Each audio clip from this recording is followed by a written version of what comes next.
Well, Trump was looking really glum and at times even bored in court as the opening arguments were made in this case. The lawyer for the New York Attorney General's team argued that Trump has essentially lied year after year after year after year about his own assets, inflating them, and that this is fraud and that this had real world impact. It gained him an extra $1 billion.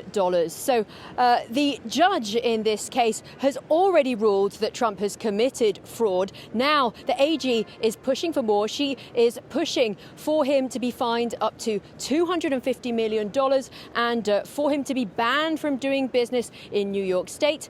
In this case, it could turn out that Trump ends up getting some of his properties here, even in New York City, including Trump Tower, taken away from him. So this is a trial that really strikes at the heart of his business empire in the city that made him. He would no longer be able to do real estate deals here, and that is, of course, what made Donald Trump famous. Now, we also heard from his side in these opening arguments. They argued that this is a witch hunt against Donald Trump.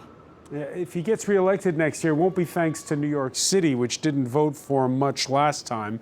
But you think you heard those remarks from him saying each time he's on trial that he gets more and more support. And by the way, he didn't have to be in court today. Right. It's interesting that he decided to be physically present. What you might say is that he really wants to put forward his version of the story, and his loyal supporters, they will always believe what he says anyway, even if the law finds him to have been a fraudster, to have lied for all these years about his own net worth, about the value of his properties, that they will still believe his claims that this is all a witch hunt against him.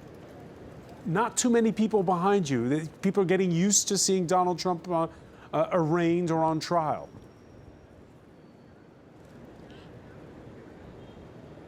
That's right. There are not very many protesters today. A bit earlier on in the day, they had divided the two camps to keep them away from each other. On that side over there, there were some pro-Trump people, one of them holding a large MAGA flag that said death or Trump. And then behind me here was the anti-Trump camp, and they were holding up signs like Trump lies, and they gave a big cheer when Tish James, the Attorney General, walked in. So yeah, not too many people, way more reporters, I would say. Jessica Le Masurier reporting live.